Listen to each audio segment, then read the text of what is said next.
तो दोस्तों finally Indo farm IPO का अलॉटमेंट ऑलरेडी मास सर्विस के वेबसाइट पे आ चुका है एंड अब इसका शेयर मंडे को आपके डीमेट अकाउंट में क्रेडिट कर दिया जाएगा एंड ट्यूसडे यानी 7 जनवरी को दोस्तों इस आईपीओ की लिस्टिंग भी आपको देखने को मिल जाएगी।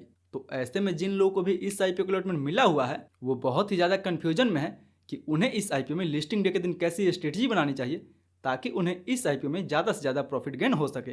तो दोस्तों अगर सेम कन्फ्यूजन आपके मन में भी है तो ये वीडियो बिल्कुल आपके लिए है, क्योंकि इस वीडियो में हम लोग इस आईपीओ के स्ट्रेंथ एंड रिस्क फैक्टर को देखते हुए बात करेंगे कि इस आईपीओ में आपको लिस्टिंग डे के दिन कैसी स्ट्रेटजी बनानी चाहिए। एंड हाँ दोस्तों, इस वीडियो में हम लोग बात करेंगे इस आईपीओ के फ्रेश एंट्री के बारे में भी कि क्या जिनको इस आईपीओ में अलॉटमेंट नहीं मिला हुआ है वो इस आईपीओ में फ्रेश एंट्री बना सकते हैं या फिर नहीं बना सकते हैं। एंड अगर फ्रेश एंट्री बना सकते हैं तो लॉन्ग टर्म के हिसाब से उन्हें फ्रेश एंट्री बनानी चाहिए या फिर शॉर्ट टर्म का व्यू लेके उन्हें इस आईपीओ में फ्रेश एंट्री बनानी चाहिए।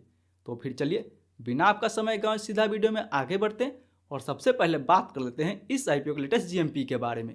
तो दोस्तों अगर बात की जाए इस आईपीओ के लेटेस्ट जीएमपी के बारे में तो फिलहाल इसके ग्रे मार्केट में लगभग 45% के आसपास तक डिमांड बना हुआ है।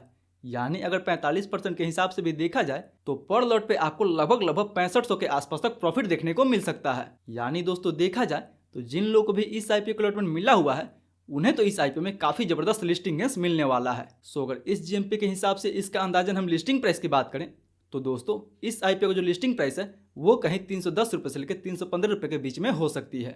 यानी इस आईपीओ का इशू प्राइस 204 रुपये से लेकर 215 रुपये के बीच में रखा गया था, बट उसके मुकाबले में ये कहीं 315 रुपये के आसपास तक लिस्ट हो सकती है। यानी देखा जाए तो अगर ये 315 रुपये के आसपास तक दोस्तों लिस्ट होगी तो इस आईपीओ में आपको काफी अच्छी खासी लिस्टिंग गेंस भी देखने को मिल जाएगी।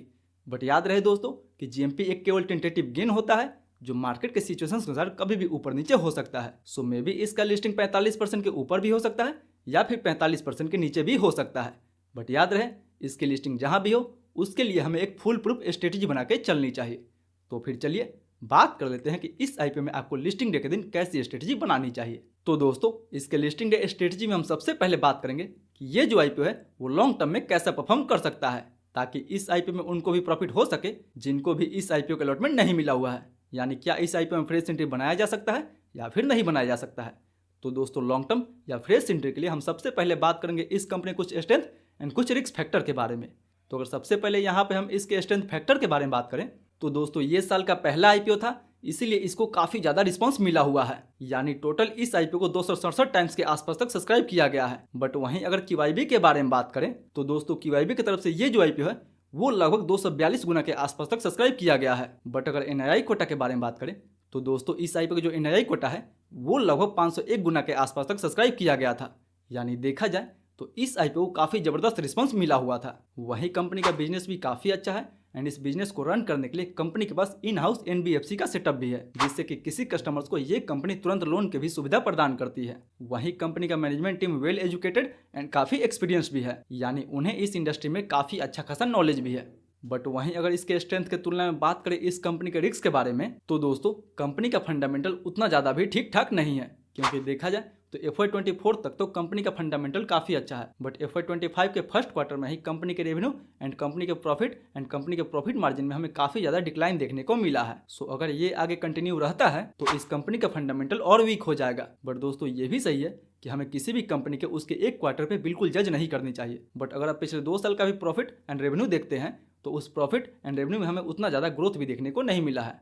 यानी देखा जाए तो इसके पीर ग्रुप के मुकाबले इस कंपनी के जो फंडामेंटल है उतना ज़्यादा ठीक ठाक नहीं है। वहीं बात करते हैं इस कंपनी के वैल्यूएशन के बारे में तो दोस्तों ये जो कंपनी है अपना आईपीओ काफ़ी हाई वैल्यूएशन पे लेके आ रही है। यानी इस कंपनी का अर्निंग इसके पीर ग्रुप के मुकाबले तो काफ़ी कम है, बट इसका वैल्यूएशन इसके पीर ग्रुप के मुकाबले काफ़ी ज़्यादा है। सो इन सारे फैक्टर को देखते हुए बात करें कि क्या हमें इस आईपीओ में फ्रेश एंट्री बनानी चाहिए या फिर नहीं बनानी चाहिए। तो दोस्तों यहाँ पे आप क्लियरली देख सकते हैं कि ये जो कंपनी है अपना आईपीओ 66 के पीई पे लेके आ रही है एंड अगर ये 310 रुपये के आसपास तक लिस्ट होता है तो इसका जो पी रेशियो है वो 95 के आसपास तक जा सकता है, जिससे इस कंपनी का वैल्यूएशन और ज्यादा हो जाएगा। जबकि देखा जाए दोस्तों तो इसका इंडस्ट्री का पी भी लगभग 36 के आसपास है, इसीलिए हमें इस आईपीओ में कोई भी फ्रेश एंट्री नहीं बनानी चाहिए। बट अगर मार्केट का मूड माहौल एंड प्री आईपीओ सेशन में इसका अच्छा डिमांड हो तब जाके आप इसमें फ्रेश एंट्री भी बना सकते हैं शॉर्ट टर्म के लिए।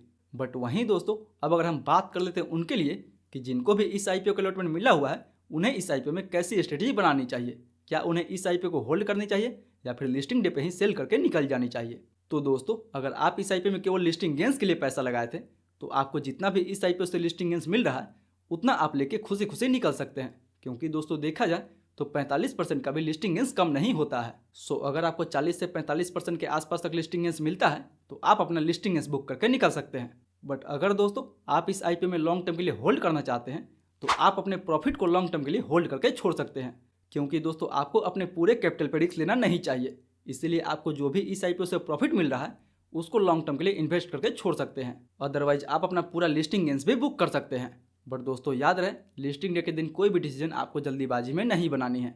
आपको सबसे पहले इस IPO को ओपनिंग प्राइस को देखना है, प्री IPO सेशन में ही इसके डिमांड को देखना है, उसके बाद ही आपको इस IPO में कोई भी डिसीजन लेनी चाहिए। एंड हाँ दोस्तों, अगर आप भी हमारे साथ मिलकर इसके प्री IPO सेशन में इसके वॉल्यूम एंड प्राइस को अच्छे से एनालिसिस करना चाहते हैं तो उसके लिए आप हमारे साथ इसके लाइव सेशन में जुड़ सकते हैं, क्योंकि दोस्तों 7 जनवरी को ही हम लोग इस IPO को लाइव लिस्टिंग करेंगे एंड वहाँ पे हम लोग देखेंगे कि इस IPO को कब और कैसे सेल करना चाहिए। एंड वहीं पे दोस्तों अगर फ्रेश एंट्री का कोई मौका बनेगा तो वहाँ भी हम इसको डिस्कस करेंगे। तो मेक श्योर कि आप लाइव से जुड़ना ना भूलें, जहाँ पे हम लोग इस IPO की लिस्टिंग के बारे में डिटेल में डिकोड करेंगे। सो मेक श्योर कि 7 जनवरी को हमसे लाइव जुड़ने के लिए टेलीग्राम ग्रुप से जुड़ना ना भूलें एंड इस चैनल को भी सब्सक्राइब करना ना भूलें, ताकि आपको लाइव का नोटिफिकेशन जल्द से जल्द मिल सके। बाकी बात कौन कौन इस IPO को लिस्टिंग डे पे सेल करने वाला है एंड कौन कौन इस IPO में फ्रेश एंट्री बनाने के बारे में सोच रहे हैं वो भी हमें नीचे कमेंट करके जरूर बताएं। तो आई होप दोस्तों आज का वीडियो आपके लिए काफ़ी इन्फॉर्मेटिव होगा। अगर वीडियो अच्छा लगे तो वीडियो को लाइक करें, चैनल को सब्सक्राइब करें एंड जो भी आपका सवाल है मेक श्योर के नीचे हमें कमेंट करके पूछना ना भूलें। मैं कोशिश करूंगा कि आपके कमेंट का 20 मिनट के अंदर रिप्लाई दे सकूं। फिर मिलते हैं अगले वीडियो में, तब तक आप इस वीडियो को टैप करके स्टैंडर्ड ग्लास IPO का फुल रिव्यू देखना ना भूलें।